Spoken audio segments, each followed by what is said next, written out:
Senhor nosso Deus, agradecemos-te porque mais um domingo, e domingo após domingo, nós estamos aqui. Estamos aqui sempre com o mesmo objetivo, que é de adorar-te.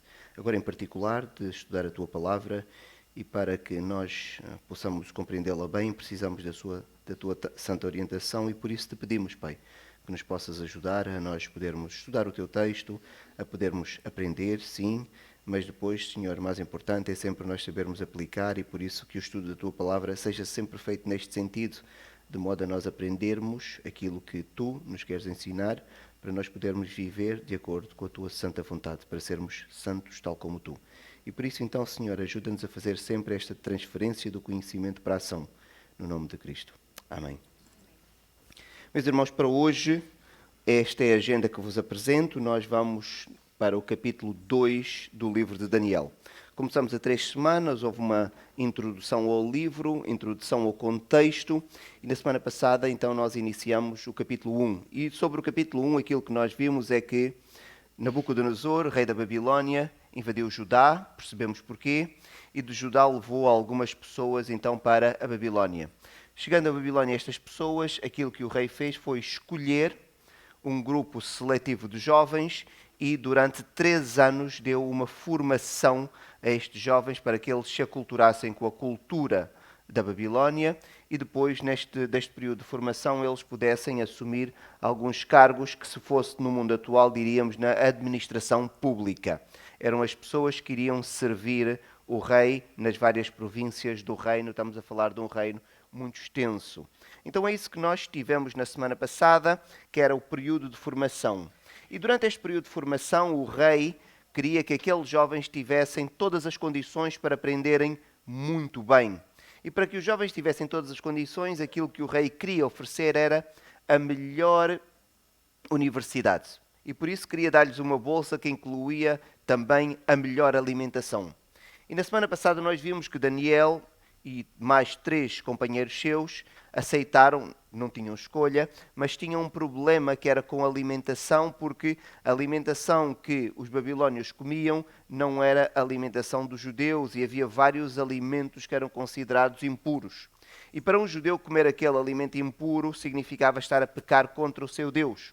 E depois também havia a implicação de alguns daqueles alimentos terem sido consagrados aos deuses pagãos, aos deuses falsos, e por isso Daniel então entendeu que ele não podia comer aqueles alimentos. Ficou sem opção, a não ser comer somente vegetais. E Daniel mesmo assim decidiu ter uma alimentação vegetariana, somente com vegetais e água, para preservar a santidade.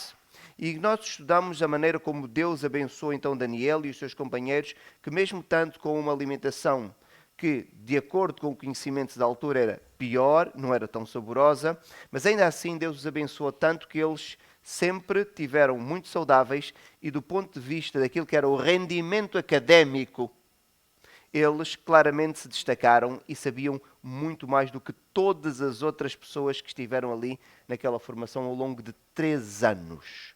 Então Daniel e os seus companheiros, diz-nos o texto, que sabiam 10 vezes mais. E o texto acaba assim, e agora nós vamos para o capítulo 2 do livro de Daniel. Então vamos passar por estes pontos, é uma lição extensa, eu vou tentar ver se conseguimos chegar ao final e provavelmente em alguns pontos vamos andar mais rápido. Vamos começar por analisar um problema cronológico, daquelas coisas que se calhar nos passam subtilmente, mas nós temos que analisar. Vamos ver o sonho do rei, a fúria, porque ninguém consegue interpretar o sonho do rei. Vamos ver de facto que alguém consegue interpretar o sonho do rei. E vamos, no final, ver as implicações desta interpretação do sonho do rei, que depois acaba por haver um reconhecimento sobre a superioridade do Deus de Daniel face a todos os outros deuses que existem. No capítulo 1, como estamos na semana passada, e se alguém puder, pode ler o versículo 1 do capítulo 1, só para nós termos aqui uma referência cronológica, por favor. Lemos que Nabucodonosor era rei da Babilónia. Daniel 1:1.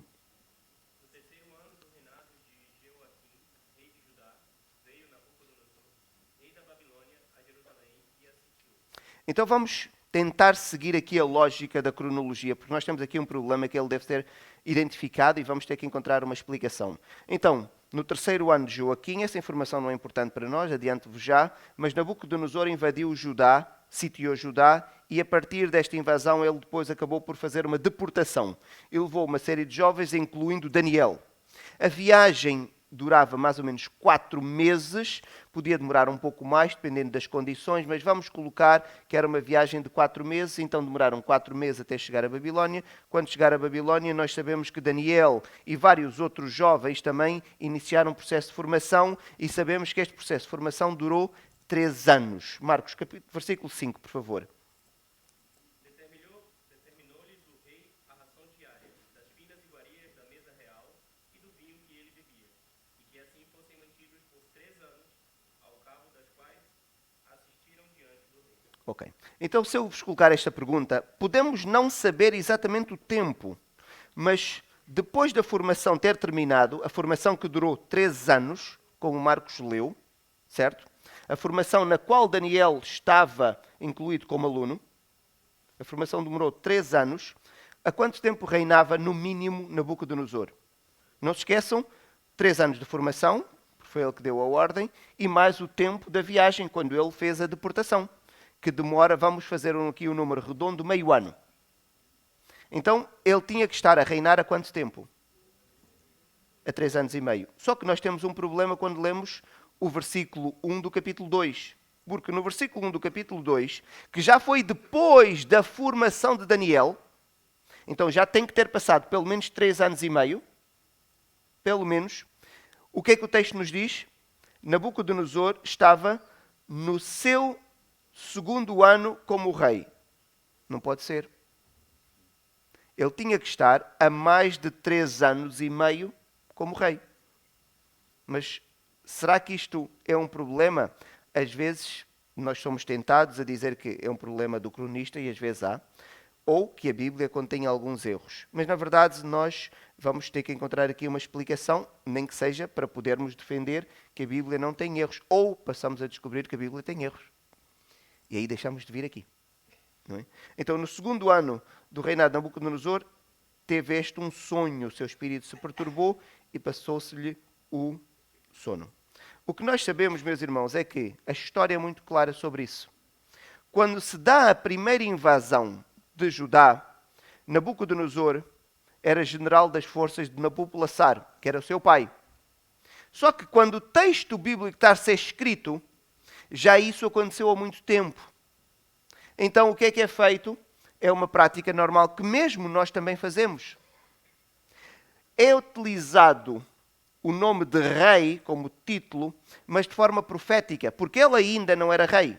Seria o mesmo que eu estar a contar aos irmãos a história do rei Davi e dizer assim: quando o rei Davi pastoreava as ovelhas do seu pai, mas quando ele pastoreava as ovelhas do pai dele, ele era rei.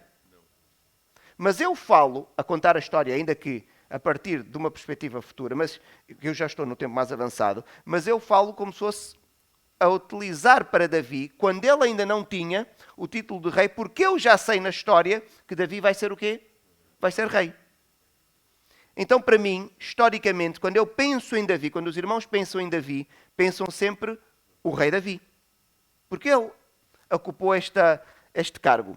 Então, da mesma forma, a Bíblia segue esta lógica e é utilizada para várias pessoas o título, mas de forma profética, ainda que a pessoa não o tivesse. E por isso, não há aqui um problema de cronologia. Simplesmente, o autor, quando estava a escrever, já tudo isto tinha acontecido, utiliza a forma profética em termos de título para Nabucodonosor, porque historicamente está muito claro que ele era o general das tropas do seu pai, que era Nabopolassar, e por isso então é atribuído o título de rei quando o historiador está a escrever, e neste caso o próprio Daniel. Isto é só para algum irmão, quando estiver a ler, não achar que há aqui um problema de cronologia. Na verdade, não há, porque há uma explicação muito clara sobre isso e é suportado com a história universal. Nabucodonosor, então, diz-nos o versículo 1, e nós já lemos, que ele teve um sonho, que ele queria saber a sua interpretação. Eu vou repetir novamente o texto, que diz assim: no 2º ano do reinado de Nabucodonosor, teve este um sonho. O seu espírito se perturbou e passou-se-lhe o sono. Até aqui nós não temos nenhuma indicação sobre o sonho. Só sabemos que ele teve um sonho e que foi um sonho que lhe causou alguma perturbação ao ponto de ele perder o sono naquela noite. E ele quer saber o significado daquele sonho. Porque o sonho tinha significado, naquela altura às vezes era uma forma do próprio Deus comunicar com as pessoas, ou era uma crença que nem sempre era fundamentada de que todos os sonhos tinham um tipo de significado. E o que é que ele vai fazer? Ele vai então fazer aqui uma convocação e vai chamar todos os magos, encantadores, feiticeiros, podemos dizer, os sábios com quem ele trabalhava, para tentarem ajudar a fazer a interpretação do sonho. E o versículo 2 diz-nos de forma muito clara: então o rei mandou chamar os magos, os encantadores, os feiticeiros e os caldeus para que declarassem ao rei quais lhe foram os sonhos. Eles vieram e se apresentaram diante do rei. Então nós temos aqui um conjunto de pessoas, nós às vezes utilizamos de forma indiscriminada, eles têm funções diferentes. O feiticeiro é aquele que domina mais as artes mágicas e acreditava-se que era quase a pessoa que nascia já com alguma coisa de feiticeiro. Às vezes era o filho do feiticeiro que depois dava continuidade à arte de ser feiticeiro. Os magos era como se fossem os académicos. Eram um grupo de sábios que existia naquela altura, não dominava tanto a arte do oculto, mas eram mais pessoas que utilizavam o conhecimento científico e às vezes conseguiam fazer truques para impressionar as pessoas, mas era uma categoria diferente. E depois temos os encantadores, eram como se fossem feiticeiros misturados com magos, e eram aquelas pessoas que os irmãos encontram quando o faraó quando Moisés tem a reunião com o faraó e o faraó vê a vara de Moisés tornar-se uma cobra e ele chama depois os seus encantadores, aquelas pessoas que não nasciam como feiticeiros, não tinham pedigree, não é? Mas também conseguiam fazer alguns truques, então misturavam-se. E eram pessoas com responsabilidades, categorias diferentes. E por fim nós encontramos aqui um grupo de pessoas que eram os caldeus e daqui a bocadinho vamos tentar perceber um pouco mais quem eram estas pessoas. Então agora o rei tem o sonho, o rei quer saber a sua interpretação, convoca todas estas pessoas e elas vão comparecer diante do rei e não têm a escolha, como nós conseguimos rapidamente perceber. E a partir daqui vai-se estabelecer um jogo. A partir daqui inicia-se um jogo muito claro entre o rei e todas estas pessoas que ele convocou. Não se esqueçam que o rei convocou pessoas que dizem que conseguem prever o futuro. Não se esqueçam que o rei convocou pessoas que dizem que conseguem manipular objetos e pessoas. O rei convocou aqui pessoas que dizem que têm poderes sobrenaturais. Então o rei disse, se eu tenho um sonho e eu não sei a sua interpretação, estas são as pessoas certas. Estas são as pessoas certas. E agora, estes homens estão diante do rei e o que é que eles vão dizer? Rei, diz-nos o sonho. Se queres que nós interpretemos o sonho, diz-nos o sonho. E é o que eles vão dizer. Diz o sonho a teus servos e nós vamos dar a interpretação. O rei, não se esqueçam, está a falar com pessoas que conseguem prever o futuro, conseguem manipular pessoas e objetos, conseguem transformar objetos.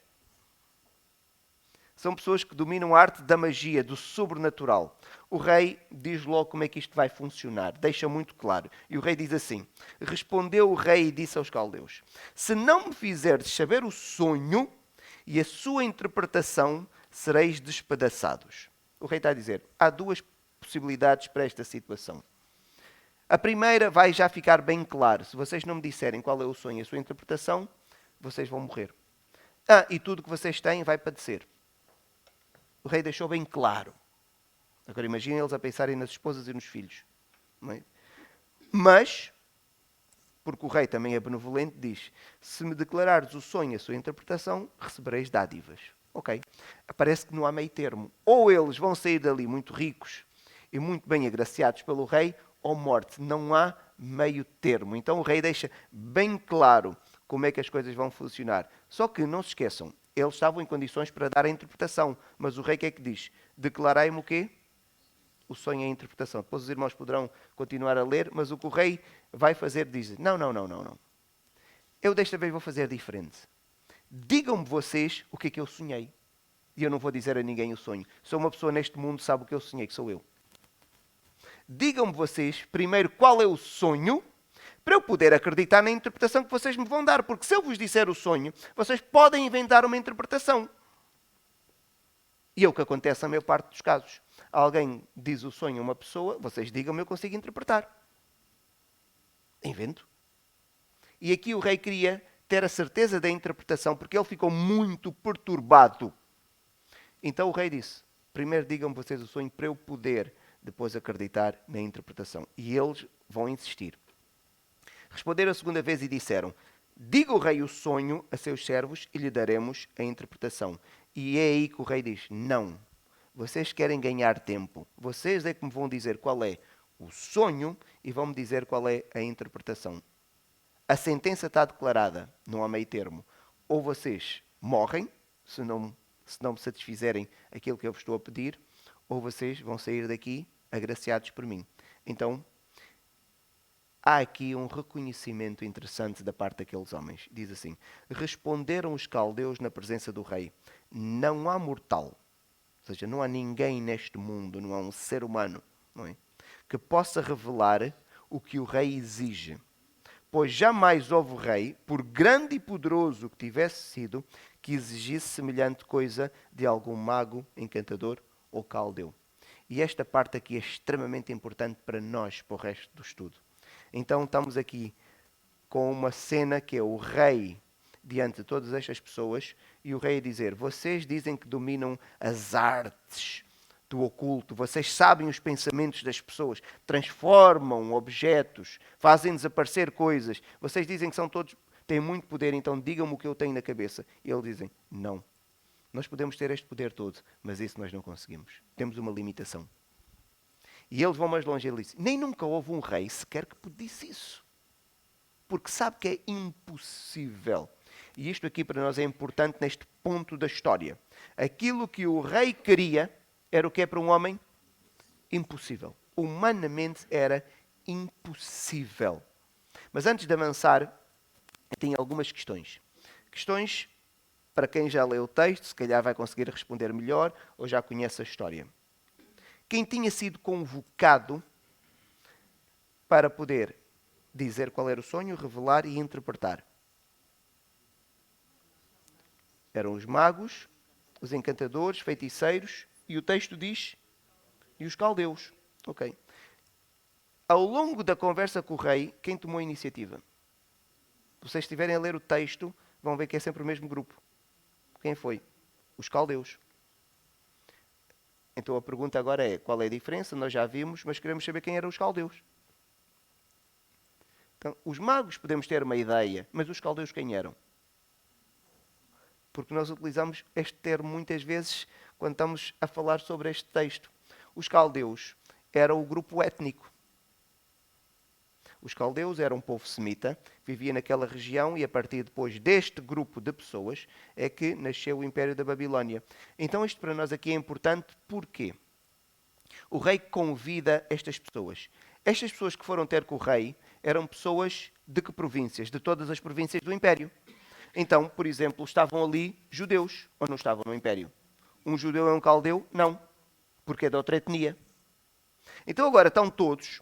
Não se esqueçam que o Império é a Babilónia. Qual é a etnia dominante? Caldeia. São os caldeus. Então agora estão ali todos, porque a conversa em aramaico, parte da conversa, que era a língua franca. Agora imaginem que estávamos em Portugal e Portugal há 400 e tal anos, quando ainda tinha várias colónias, e estavam agora aqui várias pessoas do Império Português. E estavam agora 2 pessoas de Angola, 2 pessoas de Moçambique, 2 da Guiné, 2 de Timor, 2 do Brasil e 2 portuguesas. E estávamos aqui, em Lisboa, na metrópole. Eu olhava para as pessoas que estavam ao meu lado, e todos éramos os magos, os sábios, os feiticeiros. Espera lá, eu estou no meu território. Se alguém vai falar com o rei, eu não vou deixar que estas pessoas que vêm de fora, de outras etnias, falem. Então os caldeus, que era o grupo étnico dominante, o que é que fazem? Tomam a iniciativa. Tomam a iniciativa porquê? Havia um ciúme latente. E nós conseguimos perceber isso ao longo do livro de Daniel. Daniel sempre foi a pessoa que eles queriam eliminar. Porquê? Era judeu, ele não era da etnia dominante. E isto é um problema normal do mundo. Nós sempre não gostamos das pessoas que não são da etnia dominante. Aliás, a discussão política entre vários meandros que tem, um deles é este. Da questão da imigração também passa por aí. Então, os caldeus tomam logo a iniciativa na conversa, porque são da etnia dominante. Podemos dizer que é o povo autóctono, o povo daquela região. Então eles é que vão tomar aqui a iniciativa de toda a discussão. Mas fica claro que nem Caldeu, nem mais ninguém consegue resolver aqui o problema que era poder interpretar o sonho do rei. Só que o rei disse que há duas opções. Quais eram as opções? Morrer ou ficar rico. E eles conseguiram revelar o sonho. Então, ficar rico não era opção. Só sobra uma. O rei tem que ser coerente. Então, o que é que o rei vai fazer? Fica irritado, porque ninguém lhe consegue revelar o seu sonho, e vai ter que ser coerente com aquilo que ele disse. O que é que ele tem de fazer agora? Tem que matar todas aquelas pessoas. E o texto é muito claro, diz: então o rei se irou e enfureceu e ordenou que matassem todos os sábios da Babilónia. E agora vai haver uma morte generalizada de todos os sábios. E sai um decreto. E não se esqueçam que, de acordo com as leis daqueles povos, naquela altura, quando o decreto saía, era um decreto que era feito pelo rei. O rei, porque nunca errava, então o decreto tinha que ser executado e não podia ser revogado, ainda que não tivesse a força dos medas e dos persas, porque nós estamos a falar ainda do tempo dos babilónios. Mas já havia a ideia que os decretos reais eram sempre perfeitos, porque o rei nunca erra. Então agora, alguém tem que ir de casa em casa dos sábios do império para os matar. E por isso sai agora o decreto e alguém vai ter com Daniel. E diz-nos o versículo 13. Saiu o decreto segundo o qual deviam ser mortos os sábios. E buscaram a Daniel e os seus companheiros para que fossem mortos. Então agora Daniel faz parte do grupo de sábios. Se pudéssemos colocar o Daniel numa das categorias, seria o mais provável na categoria dos magos, feiticeiros fora de questão. Então seria provavelmente na categoria dos magos. Então agora Daniel é chamado, alguém vai à casa dele para o matar. E o que nós encontramos aqui é uma coisa muito interessante. Parece que Daniel não sabia o que estava a passar. O que significa para nós que Daniel, o rei, quando convocou, qualquer um de nós consegue perceber que não estavam lá todos os sábios do reino, que nunca viam na sala.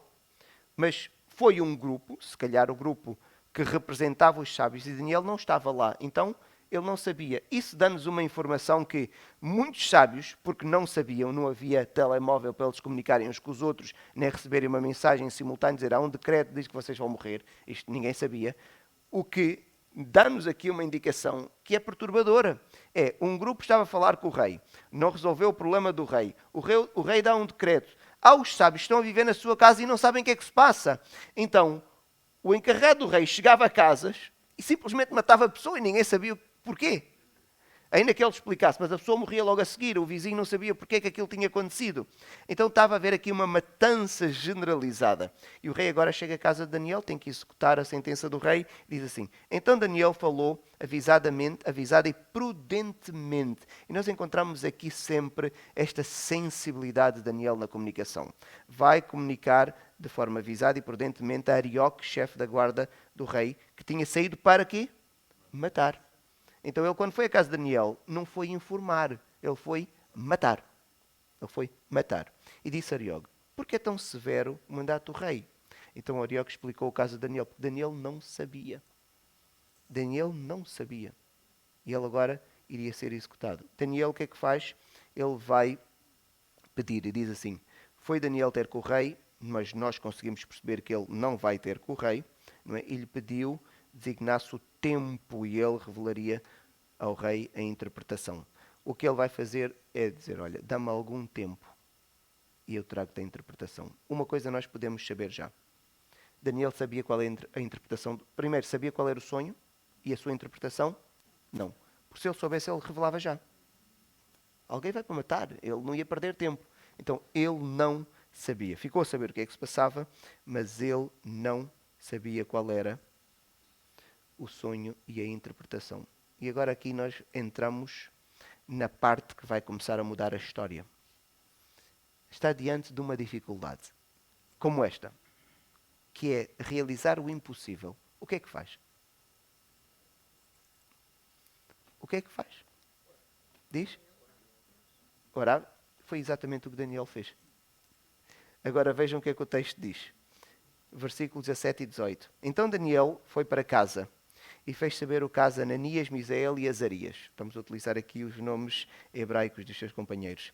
Para que pedissem misericórdia ao Deus do céu sobre este mistério. O que é que ele fez? Organizou uma reunião de oração. A fim de que Daniel e seus companheiros não perecessem com o resto dos sábios da Babilónia. A minha questão é, Daniel sabia agora do caso e duas possibilidades existiam. Ou alguém dizia qual era o sonho e a interpretação do sonho do rei, ou todos os sábios seriam mortos. E Daniel o que é que disse? Dá-me algum tempo que eu vou trazer o relato do sonho e a sua interpretação. Mas isso era impossível. Nós sabemos que era impossível. Mas Daniel pediu tempo. A questão que eu coloco é, como é que Daniel sabia que Deus lhe daria interpretação? Porque Daniel não tinha recebido nenhuma indicação da parte de Deus. Como é que ele sabia? Ou seja, é alguém dizer, eu vou orar, mas sei qual vai ser o resultado da oração. Já viram se fosse assim na nossa igreja? Quando nós orássemos, nós dizemos, olha, para o teu problema eu sei qual é o resultado. Eu vou orar e já trago a solução. Como é que alguém consegue ter esta certeza? Que tem a resolução do problema, que vai orar e sabe qual é a solução. Mas a pessoa sabe que não é ela que vai dar. Estão a perceber? Ela sabe que é Deus que vai fazer. Mas como é que esta pessoa sabe que Deus vai fazer? Tem uma relação muito próxima, conhece o caráter de Deus. Mas isto, e confia. Mas temos que misturar todas estas coisas e isto refere-se à experiência de Daniel. O passado com Deus ajuda a compreender o futuro com Deus. E agora, pensem no vosso passado com Deus. E é isso que nós devemos refletir. Alguém que tem uma vida leviana, depois está à espera de orar, mas vai. Qual é a sua experiência de relação com Deus? Esta pessoa não conhece a natureza de Deus. Se conhecesse, não fazia certas coisas. Então Daniel sabia. Aliás, nós vimos a história. Daniel comeu vegetais 3 anos e bebeu água, que na altura não era como agora, que era moda ser vegetariano. Na altura não. Comer vegetais era mal visto. Era uma limitação, acreditava-se que não era boa, não era suficiente. E Daniel sujeitou-se a comer vegetais durante 3 anos. E provavelmente ele podia comer para o resto da vida. Por conhecer tanto o caráter de Deus e ter uma relação tão profunda, ele disse, eu estou disposto para o resto da vida a comer uma coisa que me desagrada. Nós fazemos estas coisas? Não. É por isso que a maior parte das nossas orações não são respondidas. Porque nós nem sequer conseguimos prever se ele vai responder ou não. Só espelho uma coisa. Nós não conhecemos bem ou não temos uma boa relação com Deus. Agora o irmão, não, Deus responde. Não, vamos ser honestos, Deus não responde a maior parte das nossas orações. E Daniel dá aqui uma resposta de fé extraordinária. Ele diz, não, eu não tenho a solução, mas eu tenho um Deus e eu vou trazer a solução porque Ele vai ajudar-me.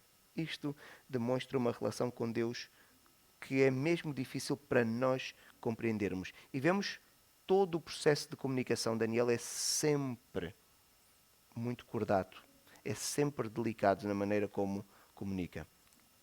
Após a oração, nós vemos pela história, o Senhor acaba por revelar a Daniel qual era o sonho e qual era a interpretação do sonho, porque somente o sonho não dá para nós percebermos do que é que se tratava. E agora Daniel vai receber então da parte do Senhor o relato do sonho, que era aquilo que era impossível saber, o que é que estava na cabeça do rei, porque o sonho foi tido pelo rei, e o que é que significava aquele sonho.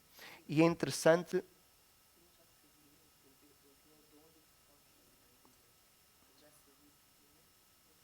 Já. Pode.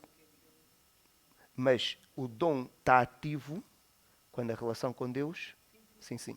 Quando a relação com Deus está sempre estável. Sim. Ele já sabia. Sim. E agora, assim que Deus revela, nós conseguimos ver o caráter de Daniel. Ele tem uma das orações mais bonitas da Bíblia, de agradecimento ao Senhor. Não se esqueçam que Daniel está no cativeiro. Ele podia simplesmente rebelar-se contra o seu Deus, porque ele era escravo de um outro povo.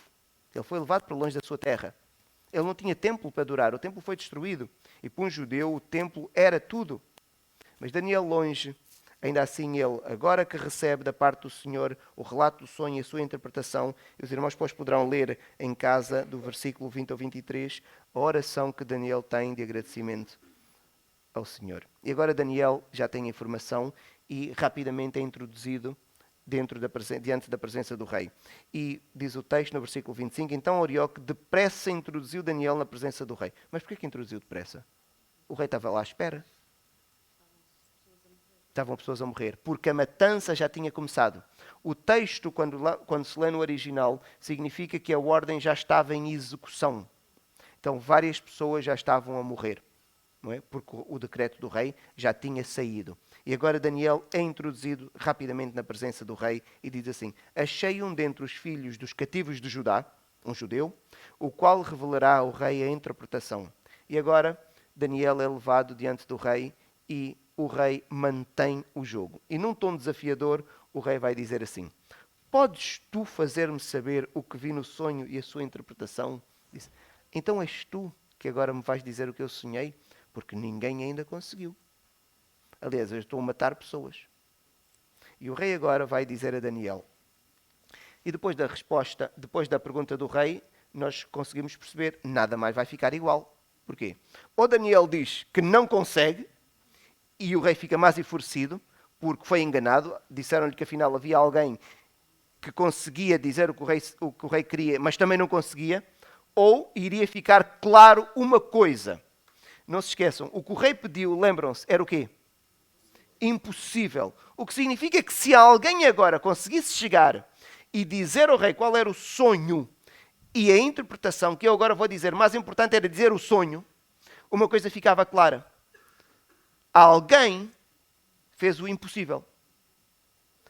Mas como ninguém pode fazer o impossível, só pode ser alguma coisa. Há um Deus que sabe todas as coisas e ajudou esta pessoa. Só pode ser. Porque ninguém pode fazer o impossível. Então tem que haver aqui alguém sobrenatural que ajudou esta pessoa. Porque esta pessoa não pode fazer o impossível, porque já tinha ficado provado que ninguém podia fazer aquilo. E que nunca nenhum rei tinha pedido aquilo. Porquê? Porque era impossível. Então nunca mais nada ficaria igual. Uma das duas coisas iria acontecer. Uma das duas. E o texto diz-nos assim, Daniel vai agora responder ao desafio. Respondeu Daniel na presença do rei, dizendo, o segredo que o rei requer, e Daniel vai reforçar, nem sábios, nem astrólogos, nem magos, nem adivinhos o podem declarar ao rei. Estão a ver, é interessante agora, Daniel utiliza mesmo este raciocínio para responder, diz, sim, olha rei, aquilo que te disseram que ninguém consegue, eu confirmo-te, eu também não consigo, é impossível. Nem eu consigo, ninguém consegue. Só que há aqui uma partícula interessante. Diz assim, mas, e nós já sabemos que sempre que tem o mais, há uma mudança naquilo que está a ser dito, mas ninguém consegue, nem eu. Mas há um Deus no céu, o qual revela os mistérios. Ele, pois, fez saber ao rei Nabucodonosor o que há de acontecer nos últimos dias. E eu gostava de estar ali naquela audiência, o ambiente que agora se vai gerar. Porquê? O que o rei está a pedir não é a interpretação primeiro, é o quê? É que alguém revele o sonho. O sonho só está na cabeça de um ser humano neste mundo. Era na cabeça do rei. E toda a gente espera. Será que alguém consegue saber o que está na cabeça do rei? Será que alguém consegue saber? Porque até agora também ninguém sabe qual foi o sonho do rei. E Daniel começa a fazer uma introdução. Se calhar alguém pensa, lá está ele a ocupar, a ganhar tempo com aquelas palavras, com as saudações sem fim, não é? Mas Daniel deixa bem claro, sim, o que tu pedes é mesmo impossível. Eu também não consigo. Mas há um Deus no céu, o qual revela os mistérios. E agora Daniel vai continuar e diz assim, e este Deus revelou-me a mim. Eu fico a pensar, mas parece arrogante, não é? Este Deus revelou-me a mim, disse assim, e a mim me foi revelado este mistério, não porque haja em mim mais sabedoria. Ele está aqui agora, de forma humilde, a dizer, não, eu não sou nada de especial comparativamente com os outros. Simplesmente revelaram-me, eu agora sei. Este Deus revelou-me, não é? Mas para que a interpretação se fizesse saber ao rei e para que entendesse as cogitações da tua mente. Então agora Daniel está a dizer, eu vou dizer-te qual é o sonho. E ele começa, e agora temos aqui um texto, um trecho um bocadinho longo, mas eu acho que é importante nós lermos para sabermos exatamente qual era o sonho. E diz assim: Tu, ó rei, estavas vendo, e eis que uma grande estátua, e eu depois meto reticências para encurtar o texto, mas vamos ver que é uma estátua esplendorosa, era uma coisa que impressionava qualquer pessoa que a visse. Então o rei estava no seu sonho a sonhar e viu agora uma grande estátua, estava em pé diante de ti, e a sua aparência era terrível, a cabeça era de ouro fino, e o peito e os braços de prata, o ventre e os quadris de bronze, as pedras de ferro, os pés em parte de ferro e em parte de barro. Então estamos a ver aqui uma estátua grande, impressionante, esplendorosa, que não deixava ninguém indiferente e com uma constituição de materiais completamente diferentes, da cabeça até aos pés. Quando estavas olhando, então estava o rei agora a ver esta estátua, provavelmente a admirar ou assustado no seu sonho, e de repente o que ele vê é que enquanto estavas olhando, uma pedra foi cortada sem auxílio de mãos, feriu a estátua nos pés de ferro e de barro e os esmiuçou. Então foi juntamente esmiuçado o ferro, o barro, o bronze, a prata e o ouro, os quais se fizeram como palha das eiras no estio, e o vento os levou. E deles não se viram mais vestígios.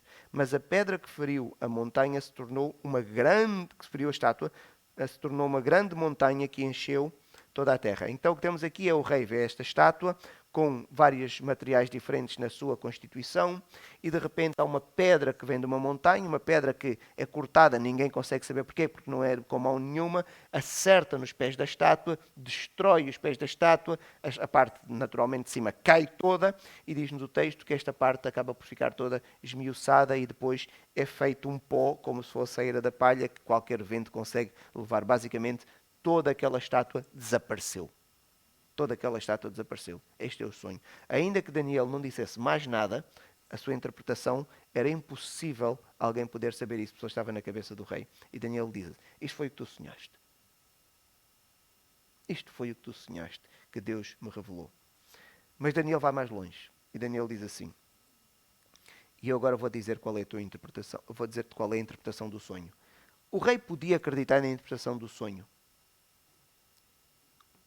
Daniel podia inventar, mas o rei podia acreditar na interpretação que Daniel iria dar do sonho. Podia, porque o mais difícil já foi feito. O mais difícil já foi feito.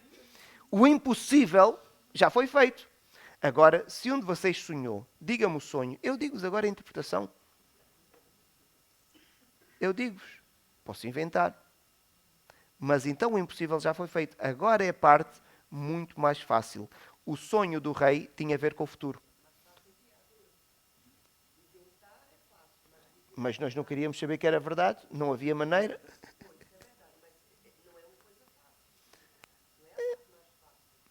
Inventar é.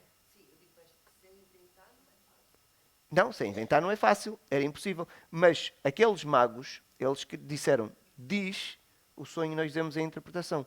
Nós sabemos que eles não tinham poder nenhum. Então, quando eles interpretavam, eles sempre enganavam. Porque ficou claro que eles não tinham poder nenhum. Eles sempre enganavam. E agora, o que o rei faz é, quem conseguir dizer o que é que eu tenho na cabeça, esta pessoa, logicamente, também consegue interpretar. E a interpretação desta pessoa é correta. Porque o impossível ela já fez. Então diz assim: estando tu, ó rei, no teu leito, surgiram pensamentos a respeito do que há de ser depois disto. Ou seja, Daniel diz assim: olha, eu até sei o que é que te aconteceu depois de sonhares. Quando estavas no teu leito sozinho, porque eu não estava lá, tu ficaste perturbado. Daniel continua e diz assim: aquele, pois, que revela mistérios, te revelou aquilo que há de ser. Ou seja, revelou-te o futuro. Revelou-te o futuro.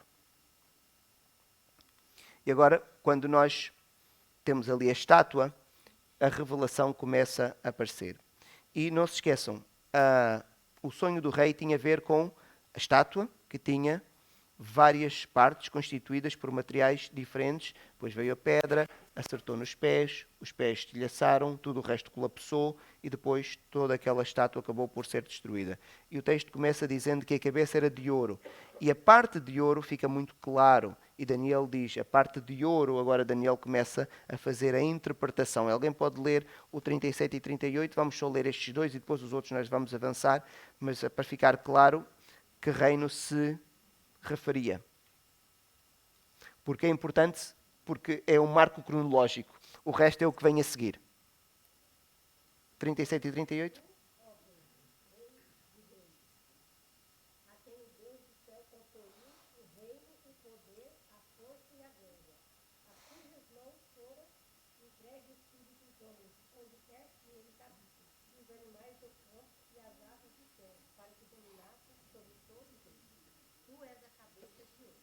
Ok, então esta parte é extremamente importante porque dá-nos uma referência cronológica.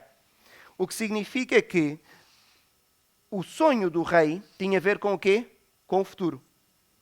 Tinha a ver com o futuro, com os reinos que irão suceder.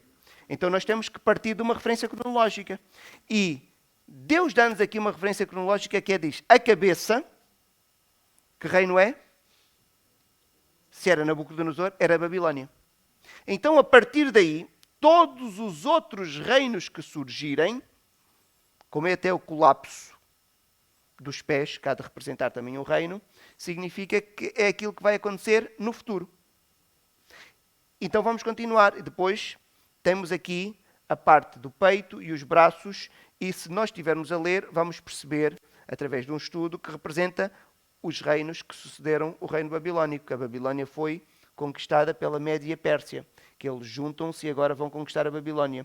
E acredita-se que isso seja alusão aos dois braços, porque são dois reinos que se uniram e depois acabaram por conquistar aquilo que era a Babilónia, que era a prata. Depois continua e diz, no versículo 39, só no finalzinho do 39, diz uma coisa interessante, que é o reino que vem a seguir, que é o bronze, que é a parte aqui do ventre e dos quadris. O que é que diz sobre o bronze? A última parte do versículo 39.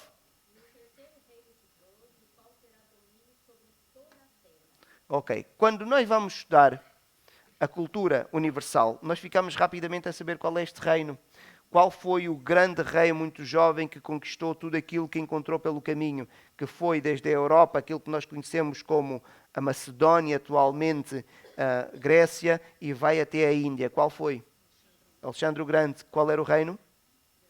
A Grécia, o reino helénico. Então, ele está a dizer que vai dominar, e Alexandre, e depois Daniel faz várias profecias sobre estes vários reinos, mas fica aqui também muito claro. E depois vem o quê? O ferro, 40. Alguém pode ler? Começa um versículo. Que são as pernas. Quarto reino será forte como o ferro, pois o ferro a tudo quebra e esmiuça. Como o ferro quebra todas as coisas, assim ele fará em pedaços e esmiuçará. Então estamos a falar aqui, e se nós formos estudar também a história universal, fica muito claro que era o Império Romano, que era o Império destrutivo. Era o Império que, quando chegava em algum sítio, dizimava tudo. E todas aquelas regiões a nível mundial que ofereceram alguma resistência ao Império Romano, quando foram tomadas, foram dizimadas. E nós conhecemos alguns sítios, por exemplo, a Lusitânia, Cartago, e depois ali a terra do Asterix e o Obelix, para quem gosta das histórias de quadradinhos, que era a Gália, que foram, podemos dizer, os bastiões de maior resistência, até serem tomados. Quando foram tomados, não houve complacência. Eles simplesmente dizimaram tudo. Era um reino que, por onde passava, utilizava uma política do ferro e era identificado como o reino de ferro por causa da sua força, e é aquele reino que é o mais duradouro da história universal e estima-se que tenha durado mais de 500 anos como império e depois acabou por colapsar. E depois, por fim, temos um reino que deriva do reino que é do Império Romano e acaba por se misturar, e diz o texto que os pés é uma mistura de ferro, que é uma coisa dura, resistência, com barro, que é uma coisa que é muito mais frágil. E acredita-se que são os reinos que foram sendo formados depois do Império Romano. Agora, quais são os dois reinos? Não sei ao certo. Acredita-se que possa ser a mistura entre o poder político e o poder religioso, que dá-se aqui uma mistura frágil, não é? Em que o poder político é a parte mais forte e o poder religioso que tenta, de alguma forma, manipular, mas é muito mais frágil. Por exemplo, o poder político quer oprime o poder religioso com alguma facilidade, mas o poder religioso acaba por ter alguma força também. Então acredita-se que isto possa ser o reino que acaba por derivar do Império Romano. Não se esqueçam, porque os pés também têm ferro, que era característica do Império Romano. E a verdade é que quando nós pensamos nisto, nós temos uma estrutura social que deriva daquilo que foi o Império Romano.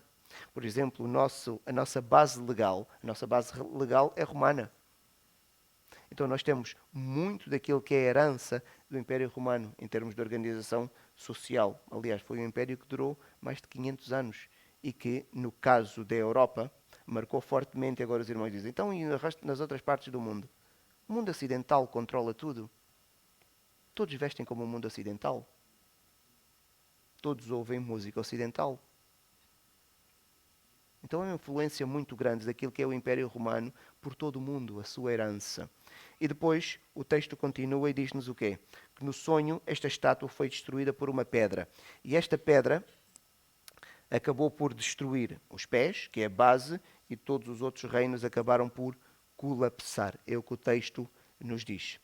E para vários comentadores acredita-se que o que aparece a seguir, que no livro de Daniel diz que é o reino que depois se estabelece, alguns dizem que é o reino do Senhor Jesus Cristo, que começa com quê? Com a igreja. E vejam o que é que o texto diz. Mas nos dias destes reis, o Deus do céu suscitará um reino que não será o quê? Jamais destruído. Este reino não passará, outro povo esmiuçará e consumirá todos estes reinos, mas ele subsistirá para sempre. E tem que ser um reino do Senhor Jesus Cristo, por uma razão muito simples. Se o Senhor Jesus Cristo é rei, quando é que ele vai morrer? Nunca. Então, podia ele morrer e aparecer o filho dele. Ele não tem filhos.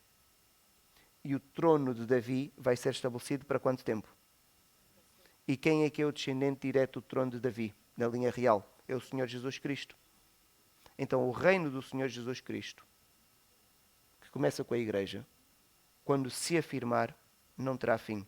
E todos os outros reinos serão completamente destruídos. E que aquilo que este rei tinha visto no seu sonho, acabou por ser a revelação daquilo que é o futuro. Dos vários reinos que se foram sucedendo na história. O que significa que, se a interpretação estiver correta, fica claro para nós que não vai aparecer mais nenhum outro reino como apareceu o Império Romano, mais nenhum outro reino como foi o Império Babilónico, e nós só vivemos aqui com a expectativa do quê? De aparecer o reino que vai durar para sempre. No nosso período histórico de vida, nós só vivemos com a expectativa do estabelecimento do reino do Senhor Jesus Cristo. E que, segundo o texto, e nós acreditamos, porque não é só o livro de Daniel que diz, que será firmado para quanto tempo? Para sempre.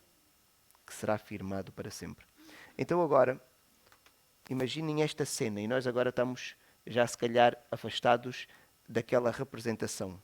O rei está numa posição mais alta, como tem que estar sempre. Daniel está numa posição mais baixa e atrás de Daniel as várias pessoas assistirem. E Daniel agora começa a dizer o sonho. E o rei provavelmente já está completamente impressionado e atónito. Como é que alguém sabe o que lhe está na cabeça? Como é que alguém sabe o que lhe está na cabeça? E ele revelou o que estava na cabeça e o sentimento que ele teve quando teve aquele sonho. E agora Daniel diz, e a interpretação é esta. E Daniel dá-lhe agora a interpretação. E agora vejam o que é que acontece. Então o rei Nabucodonosor se inclinou e se prostrou o rosto em terra perante Daniel. Isto é uma coisa anormal. Nós lemos isto e continuamos. Não, nós temos que parar aqui. Aquele rei era o rei todo-poderoso. É um rei que faz uma estátua e toda a gente tem que adorar. É um rei que tem que ser adorado. E agora este rei vai se ajoelhar diante de um homem que nem era caldeu, como se fosse a prestar adoração. Isto só mostra que o rei percebeu claramente. Aconteceu o quê? O impossível. E o rei estava agora diante de alguém que tem poder para saber o pensamento. Ou, de acordo com aquilo que o rei ouviu, que tem um Deus que tem poder para saber os pensamentos que nenhum Deus tem. E estamos a falar do império que tem centenas ou milhares de deuses. Porque o Império Babilónio conquistava terras, então cada terra, cada país, cada nação tinha os seus deuses. Então imaginem a mistura de deuses que havia na Babilónia. E este foi o único que conseguiu revelar o pensamento e a interpretação de um sonho que mais ninguém sabia. e ordenou que lhe fizessem ofertas de manjar e suaves perfumes. Disse o rei a Daniel: certamente o vosso Deus é o Deus dos deuses e o Senhor dos senhores e o revelador de mistérios, pois pudeste revelar este mistério. E esta parte da história é muito interessante. Há aqui um reconhecimento claro da parte do rei Nabucodonosor, que dos vários deuses, que ele não diz só um, mas dos vários deuses que há, porque ela acredita que existem vários, há um que é mais forte e que é mais poderoso do que todos os outros, que é o Deus de Daniel, que ele sabe naturalmente que é o Deus de quem? Dos judeus. Que ele sabe que é o Deus dos judeus, o Deus de Israel. Então há um reconhecimento aqui claro. E diz assim o texto. E Nabucodonosor então vai engrandecer a Daniel e vai colocá-lo como agora o chefe dos sábios. E isto para nós também dá-nos aqui uma informação de pormenor. Não é que seja muito importante, mas não deixa de ser interessante. Quando o rei convocou aquele grupo de pessoas para comparecer diante dele, o rei não vai convocar o primeiro que está ao lado, vai convocar quem? Quem representa. O mais importante ou o mais velho. Há alguém que tem algum tipo de proeminência. Daniel estava nesse grupo? Não estava. E quando agora estavam todos juntos, também quem falou foram os caldeus, o que significa que eram, dentro daquele grupo de sábios, de pessoas de várias etnias, havia um grupo que se destacava. Que eram quem? Os caldeus. E agora o rei vai dizer, a partir de agora nós vamos fazer aqui uma mudança. É alguém dos judeus que vai agora ser o chefe deste grupo todo. Há uma mudança aqui. E os irmãos agora conseguem perceber que, se por um lado parece bom, mas por outro lado conseguimos perceber o resto do livro de Daniel. O ódio contra Daniel a nascer. Porque enquanto Daniel estava ali no anonimato, era só mais um administrador, um servo do rei, estava tudo bem. Os caldeus é que tinham a proeminência, havia o grupo das pessoas importantes. Agora Daniel vai assumir o cargo de liderança. O racismo existe. Daniel é judeu. É um estranho. Podia ser idumeu. Ou podia ser de um outro povo qualquer. É um estranho. Agora é o estrangeiro que está ali na metrópole, na capital do império, cuja maior parte das pessoas são caldeus, e agora é Daniel o responsável. E dá para nós percebermos o resto do livro. Daniel agora vai assumir um cargo, o mais importante que podia assumir, e há uma coisa que ele vai fazer. E nós sobre Daniel conseguimos perceber. Ele sempre reconheceu que foi Deus que o capacitou. Sempre. E vemos que ele não se esqueceu dos seus amigos. Assim que ele soube que tinha uma situação difícil, ele vai fazer o quê? Convocar uma reunião de oração. Podia orar sozinho, ele não o fez. Ele foi orar com os seus amigos. Eram as pessoas que foram os companheiros dele durante os 3 anos de vegetariano. Os 3 anos de atividade vegetariana foram com aquelas 3 pessoas. Eram 4. E Daniel não se vai esquecer aqui dos seus companheiros e por isso, quando agora o rei o vai elevar, ele podia esquecer-se dos seus amigos. Não.